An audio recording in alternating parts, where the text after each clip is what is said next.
Bonjour et bienvenue sur le plateau de Bonjour chez vous. Je suis ravie de vous retrouver aujourd'hui. Notre thème du jour est que signifie craindre Dieu?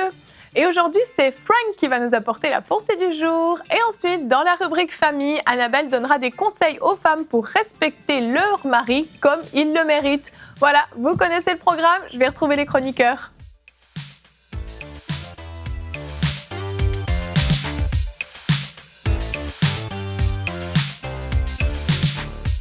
Bonjour à tous. Bonjour Evelyne. Je sais, Jérémy, tu as hâte à la rubrique famille, je le sais. Comment tu sais? Tu vas devoir patienter. Ben, je le sais. Annabelle fait une rubrique en plus. Sur moi. Sur toi. C'est lui qui l'a préparé. C'est clair. Donc, je suis convaincue que tu n'attends que ça, mais il faut patienter 20 petites minutes quand même. Ça va aller? Je vais attendre. Ça va aller. Je vais être patient. C'est bien, bravo. Aujourd'hui, on va parler de la crainte de Dieu. C'est quelque chose qui n'est pas toujours très, très bien compris, ou en tout cas, même si c'est bien compris, c'est pas toujours bien mis en pratique. Donc, on va voir ça tout de suite et on va commencer avec la pensée du jour. Frank Poulain, le titre de ta pensée, c'est l'importance de craindre Dieu. Et oui, Evelyne Lebeau, l'importance de craindre Dieu. La chose qui est importante de comprendre, mais en fait, la crainte de Dieu, ça devrait faire partie de la vie de tous les croyants. C'est hyper important. Et la crainte de Dieu va nous apporter dans une vie d'obéissance et une vie qui va être remplie de joie. La crainte de Dieu, elle va produire ces deux choses et c'est la parole qui nous le dit, on va le voir tout à l'heure. Et ici, on ne parle pas de craindre Dieu d'une façon à avoir peur de Dieu, de ses jugements ou de quoi que ce soit. Ici, on parle de donner l'honneur à Dieu, de lui donner la révérence qu'il mérite pour qui il est et de marcher en obéissance à ce qu'il nous a dit dans la Bible. Ça, c'est craindre Dieu, en fait. Et souvent, qu'est-ce qu'on peut remarquer, c'est que ça va être là au tout début de la vie chrétienne. Les gens, au tout début, ils vont prendre très au sérieux certaines choses dans le monde chrétien, la Sainte Seine, toutes sortes de choses, mais à fur et à mesure que la vie va avancer, les gens deviennent familiers avec Dieu parce qu'ils se sont rapprochés de lui et au lieu de l'avoir respecté davantage en se rapprochant de lui, ils voient Dieu comme étant leur ami. Dieu, c'est mon ami, Dieu, il est là, c'est mon père, et puis voilà, c'est comme ça. Il l'a dit, mais c'est pas vraiment si important en fait. Non, au contraire, de plus en plus qu'on se rapproche de quelqu'un, de plus en plus, on est supposé justement respecter cette personne dans sa position qu'il a ou qu'elle a dans la vie naturelle. Comme moi, Anne, ça fait à peu près 1 an, Anne, qu'on se connaît de plus en plus, et Anne, de plus en plus que je viens qu'à la connaître, de plus en... 3 ans. Dans 3 ans, mais plus. Plus. Okay. Mais oui, ça fait 3 ans. Mais de plus en plus que je la connais, de plus en plus que je la respecte et je me dis, wow, Anne, c'est vraiment toute une femme. Parce que je la connais de plus en plus, je la respecte encore plus davantage, malgré que je le faisais avant aussi. Mais Dieu, de plus en plus qu'on se rapproche de lui, de plus en plus, on est supposé justement le prendre au sérieux. De plus en plus qu'on vient proche de lui, on est supposé l'honorer davantage parce qu'on vient qu'à voir sa grandeur, on vient qu'à goûter à sa bonté, on voit comment bon il est, comment il est un bon père justement. Et on n'est pas supposé tomber dans cette familiarité. Donc, c'est très important de faire ça. Ceci dit, la parole nous parle justement de 2 conséquences que la crainte de Dieu va produire dans nos vies. Et la première, on va le voir dans le psaume 128, le verset 2 à 4. La parole nous dit « Tu jouis alors du travail de tes mains, tu es heureux, tu prospères. Ta femme est comme une vigne féconde dans l'intérieur de ta maison. Tes fils sont comme des plants d'olivier autour de ta table. C'est ainsi qu'est béni l'homme qui craint l'Éternel. » Et Deutéronome 5, 29. « Oh, s'il avait toujours ce même cœur pour me craindre et pour observer tous mes commandements, afin qu'ils fussent heureux à jamais, eux et leurs enfants. » Ici, ça nous parle d'être joyeux lorsqu'on craint Dieu. Ça parle d'obéir à sa parole. Et ça, c'est des choses qui doivent être là dans chacune de nos vies. Je veux revenir sur ce point très important. La familiarité, ça ne doit plus être là. Et comme j'ai dit, de plus en plus que vous vous rapprochez de Dieu, et même réfléchissez à comment vous étiez auparavant. Moi, je me rappelle comment j'étais au tout début, quand vraiment je me suis rapproché de Dieu. Toutes les choses, entre guillemets, deviennent saintes. Toutes les choses, tu prends au sérieux la parole de Dieu. Ce qu'elle dit, tu la prends pour ce qu'elle vaut vraiment. Mais de plus en plus qu'on avance, de plus en plus, comme j'ai dit, on vient qu'on se relâche un peu plus vis-à-vis de la parole, vis-à-vis de Dieu. Et ça, il faut vraiment faire attention à ça. Maintenant, c'est très simple. Comme je l'ai dit, la crainte de Dieu va apporter l'obéissance et la joie. Et tout simplement, ça va être là parce qu'on va servir Dieu avec une conscience pure, comme l'apôtre Paul le dit. L'apôtre Paul avait dit « Je sers Dieu d'une conscience pure ». Et quand on va obéir à ses commandements, on va servir Dieu et on va marcher dans cette façon de faire. On va lui obéir en toutes choses. On va plaire à Dieu. Notre conscience va être pure.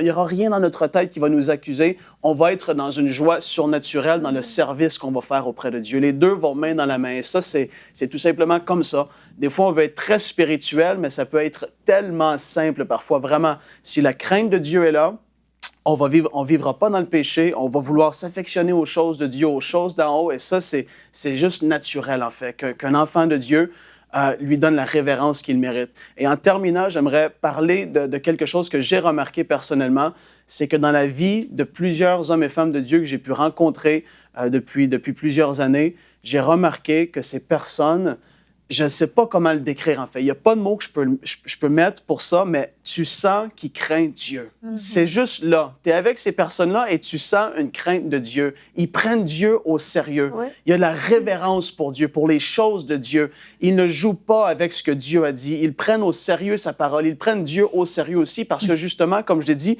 ils se sont rapprochés. Et de plus en plus qu'on se rapproche de lui, de plus en plus, on est supposé, justement, le respecter, l'honorer et lui donner cette révérence-là. Ouais. Donc, comme j'ai dit, je ne sais pas comment le décrire, mais c'est comme ça. Peut-être que ça vous est arrivé aussi. Et une chose qui va main dans la main avec la crainte de Dieu aussi, c'est la sainteté. Ça, c'est autre chose, mais je voulais le mentionner parce qu'avec la crainte de Dieu va venir la sainteté aussi. Donc voilà, super important de craindre Dieu. Ça va vous apporter dans l'obéissance, dans une vie heureuse et épanouie. Il va y avoir de l'avancement à tout niveau et c'est super important, la crainte de Dieu. Merci beaucoup, Frank. Pensée super claire et précise. La crainte de Dieu, j'aime beaucoup ce thème, personnellement. Parce que tu l'as dit dans ta pensée, la crainte de Dieu amène un ordre en fait dans notre vie qui va se mettre en place d'une façon très simple en fait. Tu l'as dit, on spiritualise des fois beaucoup les choses. Pour arrêter de pécher, il faut faire ci, il faut faire ça, etc. Mais en fin de compte, quand tu as la crainte de Dieu, c'est comme une base, un fondement que tu mets dans ta vie chrétienne. Et tout ce que tu vas planter sur la crainte de Dieu va pousser droit. Donc quand tu crains Dieu, tu ne te compromets pas dans toutes sortes de péchés parce que tu sais que Dieu est là, Dieu te voit et que Dieu a en horreur le péché. Exactement. Quand tu crains Dieu, tu vas t'efforcer de faire sa volonté. Tu ne vas pas sans arrêt juste écouter les désirs de ta chair, mais tu vas suivre la volonté de Dieu. Cette crainte de Dieu, c'est vraiment une base. Et tu l'as dit aussi dans ta pensée, souvent au début de la vie chrétienne, on a cette crainte de Dieu qui est là. Parce qu'on découvre qui est Dieu, on goûte à qui il est et on touche à sa sainteté. Et là, on se sent tellement... On était pécheurs, on n'était rien du tout. Et là, on voit cette sainteté, ce Dieu extraordinaire, et il y a une crainte qui vient. Et puis, comme tu l'as dit, cette familiarité peut s'installer. Et c'est vraiment ça le danger. Tu as vraiment mis le doigt sur le problème dans la vie chrétienne, cette familiarité qui fait que finalement, on méprise un petit peu qui est Dieu et sa sainteté. Je me souviens, dans nos jeunes années, avec mon mari, quand on était à l'école biblique, il y avait un frère burkinabé qui était arrivé quelque temps après la rentrée. Et puis... la première semaine, on avait parlé avec lui et puis il nous avait dit il y a vraiment quelque chose qui me choque chez vous, les Blancs. Il dit, je trouve que vous approchez de Dieu avec tellement de légèreté. Il nous avait dit ça avec simplicité. Il dit, nous, dans notre pays, on apprend à s'approcher des gens, des gens en autorité avec révérence. Il dit, je trouve que quand vous vous approchez de Dieu, vous êtes vraiment léger et familier. Et ça m'avait tellement fait réfléchir et ça m'a beaucoup marqué dans ma vie de prière. Oui, c'est notre papa du ciel, mais le fait de le considérer comme notre papa du ciel, ça ne doit pas nous dispenser de la révérence. Exactement. Parce que Dieu est aussi... Oui, c'est un Dieu d'amour, mais c'est aussi un Dieu redoutable. C'est aussi un Dieu qui impose le respect. Et si on perd cet aspect-là de la chose, on va, au niveau de notre sainteté, tout de suite, on va régresser. Parce que notre sainteté, comme tu l'as dit, est étroitement liée avec la crainte qu'on a de lui. Parce que si on a la crainte de Dieu, on va prendre au sérieux Dieu et ça va nous amener à la sainteté. Exactement. C'est ce que Frank, tu disais dans ta pensée, tu as parlé d'intimité. Tu disais que normalement, plus on est proche de Dieu, plus on devrait le craindre. Oui. Et c'est vrai, effectivement, que dans la culture européenne ou en tout cas occidentale, c'est vrai qu'il y a une facilité de s'approcher de Dieu comme ça. sans forcément avoir conscience de qui il est et à qui on s'adresse. Oui, en c'est fait. un bon moyen justement de savoir si on a une réelle intimité Oui. avec lui ou si on participe à une vie chrétienne. Et si on participe à une vie chrétienne, on tombe facilement dans la familiarité. Ouais. Dieu ceci, Dieu cela, bon, Dieu premier, Dieu deuxième, Dieu troisième. La parole de Dieu, autorité un jour, lundi oui, mardi non, ça me plaît plus. Et lorsqu'on a une intimité, on a aussi une constance, une croissance spirituelle qui fait qu'on ne néglige pas Dieu. L'intimité nous pousse à nous approcher encore plus de lui et à poser des actions parce qu'on l'aime. Et la familiarité, en fait, va produire des fruits de négligence dans notre relation avec Dieu, tout comme on pourrait le vivre dans notre vie avec d'autres personnes. Le fait de côtoyer quelqu'un, mais de ne pas le respecter et de ne pas l'aimer vraiment, on tombe dans la familiarité. On ne considère pas ce que l'autre veut, on ne considère pas son avis, et on ne fait pas un effort supplémentaire pour lui plaire. Et c'est la même chose avec Dieu. Si on n'a pas cette attitude-là, ça veut dire qu'on est tombé dans la familiarité et qu'on doit se repentir d'avoir manqué de crainte de Dieu et se dire j'ai besoin de m'approcher de toi et de revenir aussi à ce Dieu qui est puissant, qui est fort, qui est redoutable et qui est saint. Et je ne peux pas rester dans cet état-là devant lui, je dois changer. Exactement. Tout est merveilleux en Dieu. Il est vraiment extraordinaire, il est glorieux et on devrait penser à lui quotidiennement. Je sais que parfois il y a des chrétiens qui ne pensent pas vraiment à Dieu. Ils arrivent le samedi, c'est vrai, demain il y a l'église, je dois lire ma Bible, etc. Mais craindre Dieu, c'est savoir qu'il est là aussi chaque jour, quotidiennement. Respecter la personne du Saint-Esprit, désirer le connaître, aimer sa parole, passer du temps avec lui. J'aime Dieu et je pense à Dieu. Il est extraordinaire. La présence du Saint-Esprit, c'est vraiment quelque chose de glorieux. Il y a rien qui soit comme la présence de Dieu. Il y a rien. Quand sa présence vient sur nous, il peut venir comme ça, tout à coup, il vient nous visiter. Et sa présence descend avec intensité et c'est là qu'on réalise sa grandeur. On a besoin de faire des expériences avec Dieu, Vraiment. de vivre des choses fortes dans la présence de Dieu, parce que sinon, on va être vraiment terre à terre. Et nous savons qu'il revient. Et l'apôtre Pierre, je crois, en parlant de son retour, il dit « Quelle ne devrait pas être votre sainteté et votre crainte de Dieu ?» C'est ça. On devrait craindre Dieu. La sainteté, la façon de gérer, en fait, tout dans notre vie. Des fois, on voit l'aspect religieux, le fait d'aller à l'église, de lire la Bible et de prier. Mais ça, c'est pas vraiment la crainte de Dieu. La crainte de Dieu, ça va toucher le plus profond de notre être. Qu'est-ce qu'on fait avec notre argent? Qu'est-ce qu'on fait de notre temps? Qu'est-ce qu'on fait dans nos relations? En fait, plus on va s'approcher de lui, et plus sa lumière va éclairer tout en nous. Et c'est pour ça que le peuple d'Israël, ils étaient loin de Dieu. Chacun se tenait à la tente, ils avaient peur. Ils écoutaient le tonnerre, etc. Et ils restaient. Mais il y en avait un qui allait dans la tente, la tente de la rencontre. Et encore un qui allait sur la montagne à la rencontre de Dieu parce qu'il n'avait pas peur. Il n'avait pas peur que Dieu aussi lui dise des choses à changer. Mais parce qu'il aimait Dieu, parce qu'il craignait Dieu, il était prêt à changer pour lui. La présence de Dieu, c'est merveilleux. Et je prie que ceux qui nous écoutent, ils aient ce désir de vivre une expérience avec Dieu, parce que ça commence là. Je crois que beaucoup veulent se sanctifier, beaucoup de gens veulent avancer avec Dieu, mais sans expérience avec Dieu, c'est difficile, c'est dur, c'est la chair est faible, il n'y a pas de... On est sans arrêt en lutte, en fait. C'est ça, c'est tellement dur, mais quand on le rencontre, quand on vit quelque chose avec lui, tout à coup, la vie chrétienne, c'est plus quelque chose de religieux, c'est une intimité, c'est une relation, c'est une fraîcheur, c'est une intensité, c'est quelque chose du ciel qui vient sur nous. On commence à le connaître. Et je prie que ceux qui nous écoutent, il y a un feu en eux, à nouveau, un désir de vivre quelque chose avec Dieu. Et il a clairement dit, approchez-vous de moi et je m'approcherai de vous. Si on s'approche de lui, il va s'approcher de nous. C'est résolu, c'est absolu, c'est une vérité. Il viendra, il va s'approcher de nous et là, on va découvrir ce qu'est la crainte de Dieu parce qu'il va nous l'enseigner lui-même. Il y a un temps, ça m'avait vraiment travaillé, cette histoire de crainte de Dieu. Puis je lisais des versets sur la crainte, je dis, mais la crainte, ça veut vraiment dire de la peur. Puis j'ai dit, mais pourtant, Dieu est bon, Dieu m'aime. Je ne comprenais pas, ça buguait dans ma tête. Mais je disais, non, il y a vraiment un truc. Puis j'étais allée un peu creuser, j'avais vu, non, c'était vraiment le verbe craindre, avoir peur, même être terrifié. J'ai dit, mais là, je ne comprends plus, Seigneur. Et là, vraiment, j'ai compris quelque chose de fondamental. C'est que la seule chose qui dispose le cœur de Dieu à notre égard, c'est le sang de Jésus. C'est la seule chose.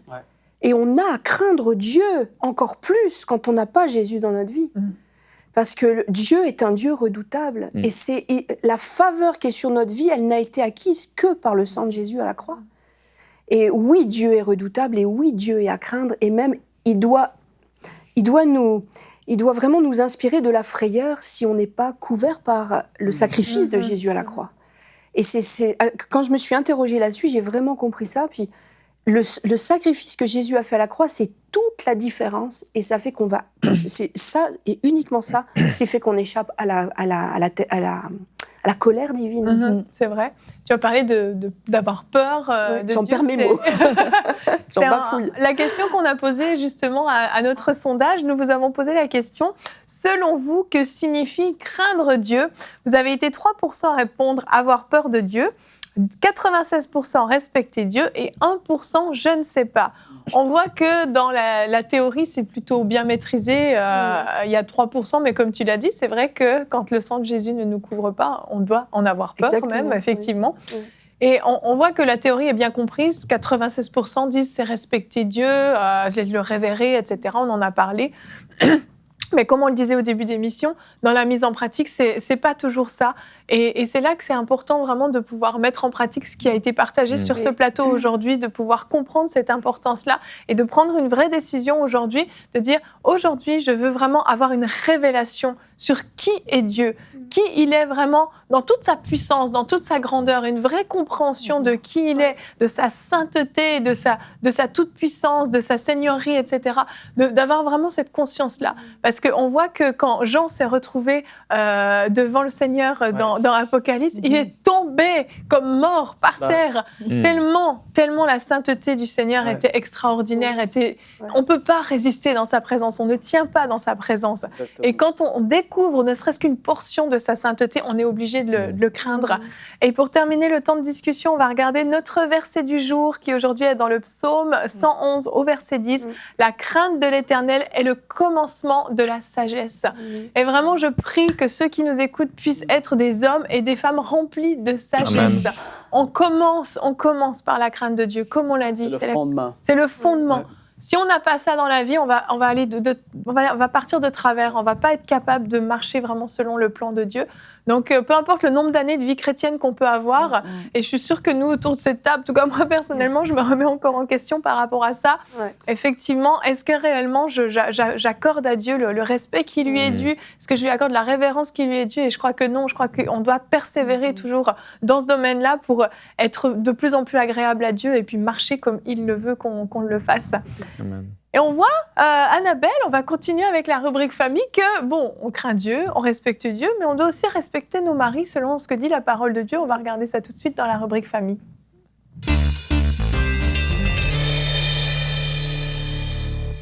Annabelle, comment on peut faire pour respecter nos maris? Dis-nous.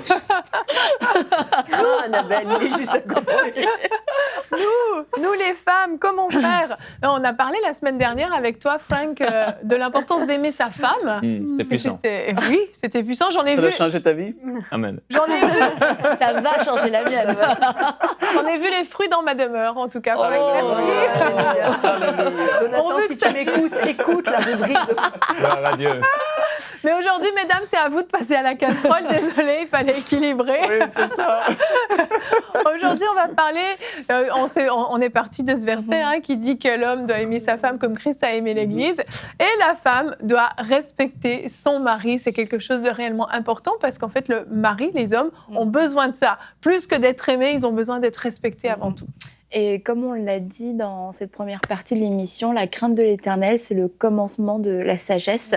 Et si nous voulons être cette femme chrétienne qui respecte son mari, on doit d'abord craindre Dieu. Et si on craint Dieu, en fait, on va facilement, en tout cas plus facilement, trouver notre place et accepter les façons de respecter notre mari. Donc je vais lire dans 1 Pierre 3.1 le verset, un verset que tout le monde connaît finalement, en tout cas que toutes les femmes connaissent. Vous de même, femmes, soumettez-vous à votre mari.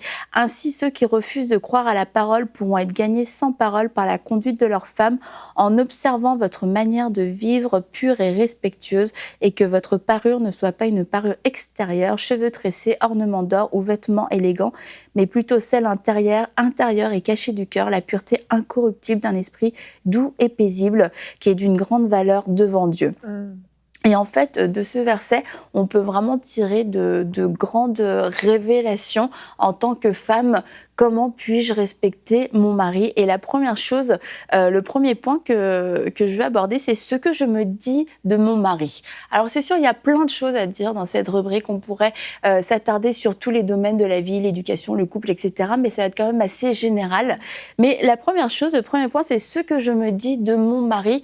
Pourquoi? Parce que ma communication intérieure, comme les pasteurs Alberto Carbone appellent ça, c'est ce dialogue qu'on a en nous-mêmes. On se fait des questions-réponses, on se fait des scénarios, on se dit des choses, etc.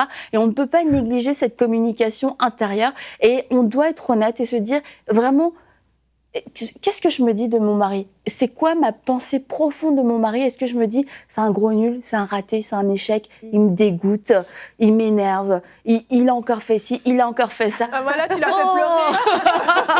Attends, ça va aller mieux après. Il est pas gros. Nul peut-être, mais pas gros. Non, je ne dis pas ça. Hein. Et en fait, tout ce qui est caché en nous, c'est ce que Dieu appelle la parure intérieure et cachée du cœur. Est-ce que c'est réellement une parure qu'on a, ou alors est-ce que c'est plutôt une petite poubelle qui est en train qu'on remplit constamment? Et il y a de la pourriture qui commence à s'amonceler, et on doit savoir vraiment qu'est-ce que je me dis de mon mari à moi-même, quel est mon dialogue intérieur, parce que on lit dans Luc 6,45, l'homme bon tire de bonnes choses du bon trésor de son cœur, et le méchant tire de mauvaises choses de son mauvais trésor, car c'est de l'abondance du cœur que la bouche parle. Et en fait, on se dit, bon après tout, c'est moi ce que je me dis de mon mari, personne ne le sait, lui-même ne le sait pas, c'est secret. Et justement, c'est secret. Et si on a cette crainte de Dieu, c'est des pensées qui n'ont pas de place en fait à avoir dans notre cœur. Et si on a cette crainte de Dieu, même si on n'a pas encore l'impression d'être cette femme qui respecte notre mari, on va se dire, il y a quelque chose que je dois ajuster dans mon cœur. Si personne ne connaît mon cœur, Dieu connaît mon cœur. Ouais. Dieu connaît ce qu'il y a dans mon cœur. Ça, c'est la première chose importante. Et la deuxième chose, c'est qu'en fait, c'est très rare que ces choses vont rester seulement secrètes et que ça va jamais sortir. Là, vraiment, la parole nous dit que il y a quelque chose qui va sortir de l'abondance de notre cœur par notre bouche, et que de notre trésor ou de notre mauvais trésor, il y a aussi quelque chose qui va sortir. Donc, forcément, on va se trouver confronté à des attitudes, à des paroles à cause de notre attitude cachée. Donc, première chose, qu'est-ce que je me dis de mon mari? Ne vraiment pas négliger ce point, parce que ça va être un peu la base. C'est finalement ce point entre Dieu et moi. Est-ce que mes pensées sont claires? Est-ce que vraiment je suis prête à vouloir changer? Je suis prête à vouloir me soumettre à Dieu? Et l'autre chose, oui, c'était « ai-je un cœur doux et paisible ?» Parce qu'on a lu dans le verset la pureté incorruptible d'un esprit doux et paisible. Et il y a quelque chose, encore une fois, qui est intérieur. Et si à l'intérieur de nous, on voit qu'on est complètement agité, irrité, énervé quand on pense à notre mari, ça va être difficile d'être une femme respectueuse. Même si on essaye après d'être genre gentil, mais si vraiment il m'irrite, Ça va ressortir. oui, ça va sortir. Et tu sais, ça me fait penser à l'histoire de Michal avec David. Et peut-être que vous vous souvenez de l'histoire, elle le regarde par la fenêtre parce qu'il est en train de danser et tout. Et en fait, pendant qu'elle le regarde, elle l'observe. Et là, elle a cette communication intérieure qui dit, mais il est en train de faire n'importe quoi, il est en train de se ridiculiser. Et c'est ça qu'elle est en train de se dire. Et quand elle le voit, c'est ce qu'elle va lui dire. Et on voit la division que ça amène dans cette famille, dans ce couple, comment cet homme ne s'est pas senti respecté, alors que pour lui, il était en train d'honorer Dieu. Et cette femme n'a pas saisi quel était le respect qu'elle devait à son mari, parce qu'elle a eu cette mauvaise communication intérieure. Donc voilà pour le premier point, ce que je me dis de mon mari. La deuxième chose, c'est ce que je dis à mon mari. Alors, ce que je dis à mon mari, ça va forcément, oui, dépendre de ce que je me dis de mon mari. On l'a dit, cette femme, elle a parlé à cause de l'abondance de son cœur.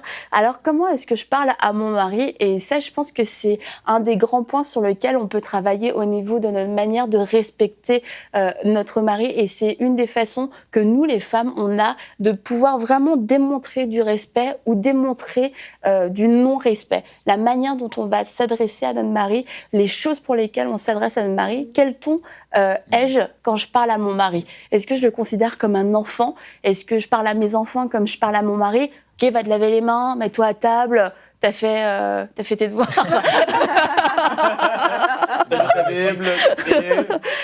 Des paroles d'accusation. Ouais. Tout le temps, tu fais jamais ci, tu fais jamais... C'est douloureux pour toi? Ça va. Ah, ok. C'est douloureux si c'est ce que tu fais, mais... Non. Il a validé ma rubrique. J'aurais pas dû mettre Jérémy sur le plateau. Aujourd'hui, t'es intimidée, c'est ça? Non, et donc les paroles d'accusation, parce que souvent, et on doit être vigilante en tant que femme, on est prise dans notre quotidien, etc. Et devant le travail à faire quelquefois, dans un quotidien bien occupé, nous, nos yeux voient, il y a ci, ça à faire. Et puis, quelquefois, votre mari rentre à la maison, il n'a pas cette même vision que vous. Et dans votre liste de priorités, il choisit de faire quelque chose qui n'apparaissait même pas dans la liste. Et là, ça peut faire monter une irritation soudaine. Hier. Yes. J'ai vu qu'elle avait médité sur ça parce qu'elle a vraiment très bien réagi. Puissant. Et est-ce que... des détails. J'ai fait une petite bêtise. Ah, mais tu vois. Est-ce que je vais l'accuser? Est-ce que je vais constamment souligner ses erreurs, ses manquements, particulièrement devant les enfants, dans la famille? Comment est-ce que je lui parle? Comment est-ce que je le considère? Et en fait, une des façons aussi de pouvoir montrer notre respect à notre mari, c'est de pouvoir lui montrer qu'on l'encourage, qu'on croit en lui, qu'on croit que, particulièrement si nous sommes une famille chrétienne, que c'est un homme de Dieu, un homme qui sait entendre Dieu. Et souvent, on entend dire les femmes sont plus spirituelles, sont plus sensibles à l'esprit. Et souvent, moi, j'ai entendu des femmes dire « Oh, de toute manière, devant leur mari, de toute manière, toi, tu lis pas trop ta Bible. Oh, toi, faut que le Seigneur te parle vraiment beaucoup de fois pour que t'écoutes. » Bah, franchement, ça ouvre pas son cœur, quoi.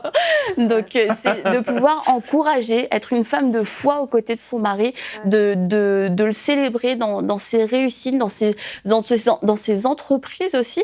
Et nous, quelquefois, tous, à un moment donné, on commence quelque chose et on a besoin d'encouragement.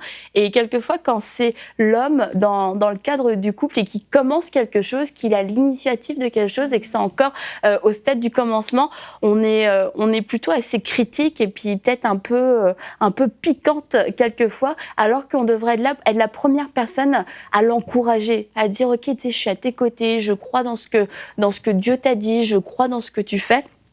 Et ça, c'est vraiment une très grande forme de respect à démontrer à notre mari, de lui montrer qu'on croit en lui et qu'on croit que c'est un homme de Dieu, peu importe là où moi j'ai l'impression de me situer par rapport à lui dans la vie spirituelle. Et l'autre chose, ce que je dis à mon mari, c'est est-ce que je lui demande ou est-ce que je l'informe? Alors ça aussi, c'est un point, et c'est souvent peut-être au début du mariage, il y a plusieurs femmes qui disent qu'elles ont vécu ça, t'es habituée à faire ta vie, etc., t'informes ton mari de ce que tu fais. Et là, il n'y a pas de communication, et en fait, un mari... un homme, s'il veut se sentir respecté, il doit se sentir considéré. Le respect, c'est de montrer une considération à l'autre. C'est ton avis compte. Je ne veux pas diriger ma vie comme moi je le veux. Donc, j'ai prévu de dire, écoute, j'ai prévu de partir voir ma mère pendant 2 semaines, la semaine prochaine, salut. Ça, normalement, ça se fait pas. On n'informe pas, on discute, on dit, ok, tu sais, j'aimerais bien aller voir ma mère, est-ce que ça te pose un problème, etc.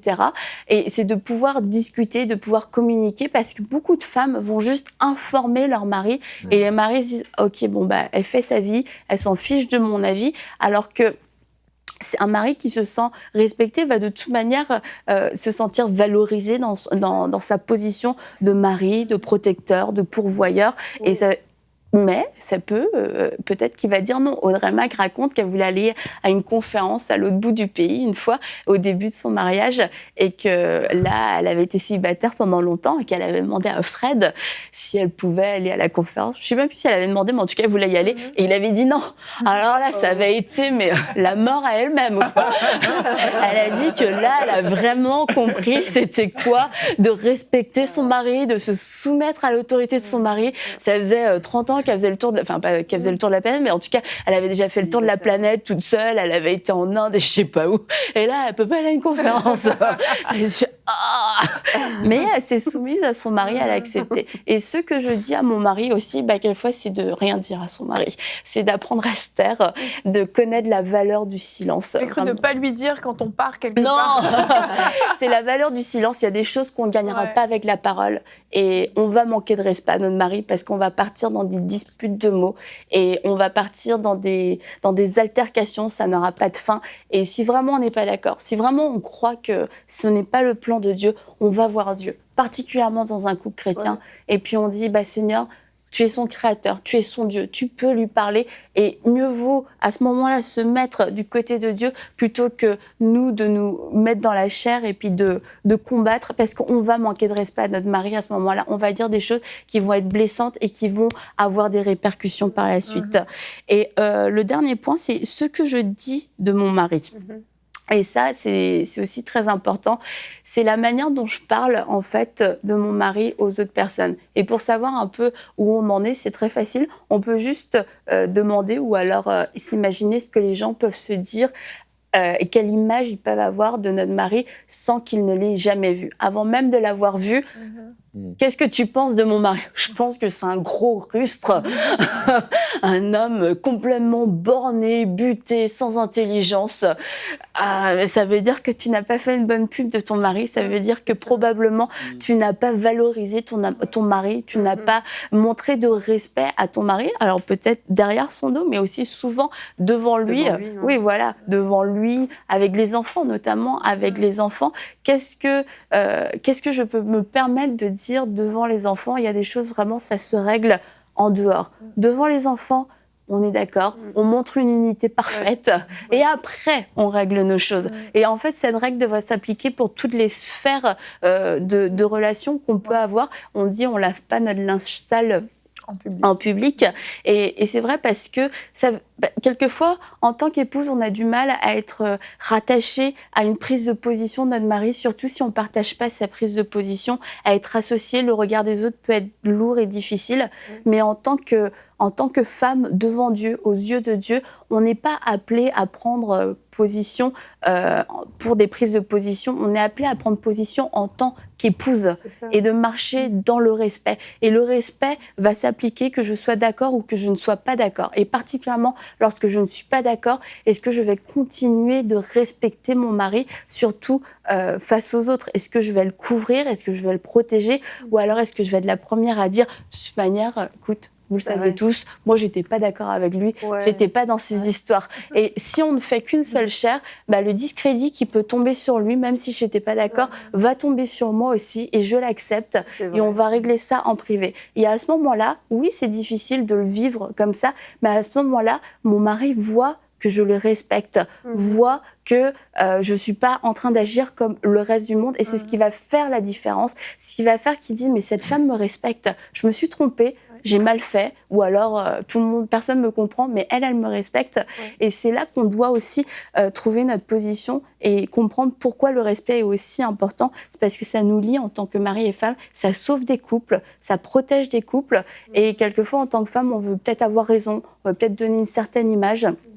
Et en fait, on met nos mariages en péril. Et c'est pour ça qu'on doit se battre pour devenir et rester et grandir dans cette femme, pour devenir cette femme qui respecte vraiment son mari, parce qu'il y a tout un enjeu derrière. Et Sarah appelait Abraham mon Seigneur. Et c'était pour elle, c'était pour lui, mais c'était aussi pour les autres. Et si elle pensait à lui en disant « Abraham, mon Seigneur », tu dis pas « Abraham, mon Seigneur, le gros nul ». Tu vois, tout de suite, ça te remet les idées en place. Et si tu appelles après ton mari « Jérémie, mon Seigneur, je te déteste, tu m'énerves », ça fonctionne pas non plus. Si j'appelle « Jérémie, mon Seigneur » devant tout le monde, ce qu'il aimerait beaucoup. C'est un peu Je sais bizarre. pas. Je trouverais ça bizarre. Je pourrais pas non plus dire autre chose pour le discréditer. Et la dernière chose sur laquelle je voulais revenir, c'est ce que je me dis de mon mari lorsque j'ai une communication intérieure qui n'est pas bonne, c'est que ça pousse à la cachotterie et aux actions secrètes.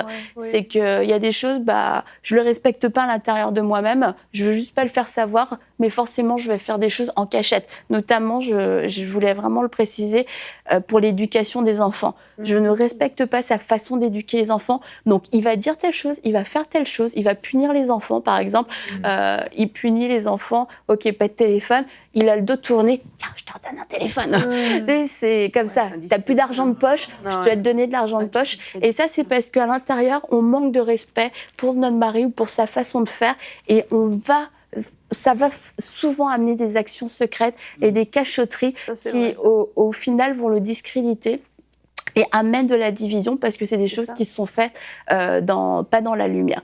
Donc voilà, femmes, je vous encourage à respecter vos maris, à chercher du secours auprès de Dieu et à être cette femme qui craint Dieu avant tout pour construire sur cette crainte de Dieu et accepter d'être cette épouse qui prend position pour son statut d'épouse et non pour des prises de position, pour des avis, pour le regard des autres, et de vous battre pour votre mariage en devenant cette femme respectueuse, même si quelquefois ça peut être vraiment difficile selon les contextes.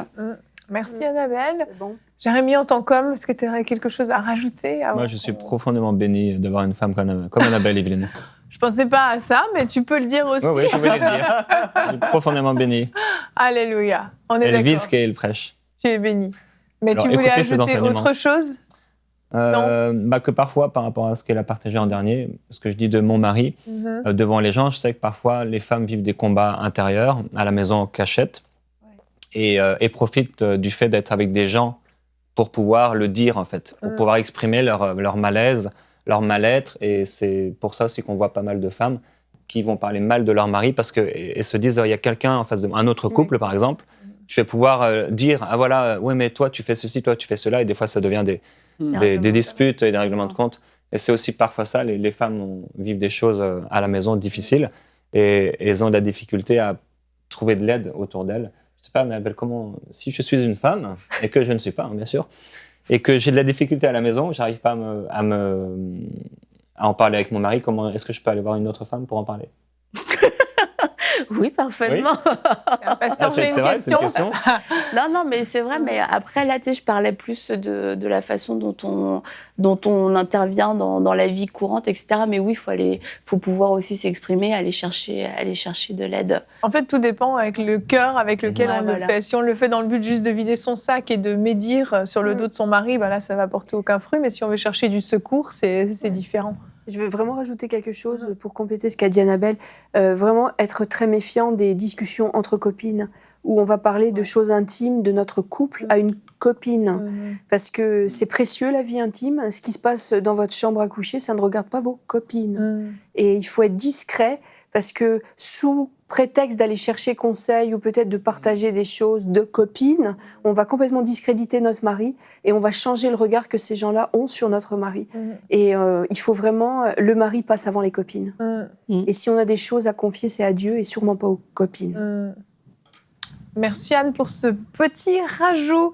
Bon, une super rubrique. Je pensais qu'après on avait le temps de discuter, excuse-moi. Non. Non, t'as tout pris le temps. Tu as pris tout le temps. Mais c'était très bien, bravo. C'est le temps qu'on lui avait donné. C'était... Oui, à peu près. Non, on devait parler normalement. Ce n'est pas grave, Annabelle, tu as parlé pour nous. Non, mais merci beaucoup, Annabelle. C'était des points super importants que tu as partagés. Il y aurait beaucoup de choses à dire sur ce point-là, donc tu pourras en dire encore plus. On fera peut-être même une fois une semaine sur le couple, parce que je pense que c'est vraiment quelque chose d'important. On sait que les chrétiens sont vraiment attaqués dans leur couple. Le diable, vraiment, une de ses cibles favorites, c'est de détruire la cellule familiale. Et puis, généralement, on commence par quoi? Par le couple. Donc, on aura des choses à redire. Donc, tout ce que tu n'as pas pu dire aujourd'hui, tu pourras encore le dire. Merci à vous tous pour cette excellente émission. Je vous rappelle, notre thème principal, c'était vraiment la crainte de Dieu. Donc, je vous encourage, vous, à la maison, à expérimenter vraiment une nouvelle dimension dans la crainte de Dieu. Je pense qu'on peut craindre Dieu un peu, mais on peut le craindre beaucoup et comme surtout il le mérite. Donc, vraiment, allez dans la parole de Dieu. chercher des versets qui décrivent qui est Dieu, combien il est saint, combien il est puissant, combien il est extraordinaire, combien il vous aime aussi, pour que vous puissiez vraiment découvrir un peu plus ce cœur que Dieu a et puis cette dimension qu'on ignore trop souvent par rapport à la seigneurie de Dieu.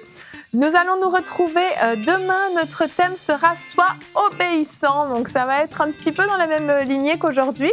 Et nous aurons la rubrique Flashback avec toi, Anne. Tu vas nous parler de Douglas Scott, l'évangéliste. On se réjouit déjà. Merci à tous et bonjour chez vous.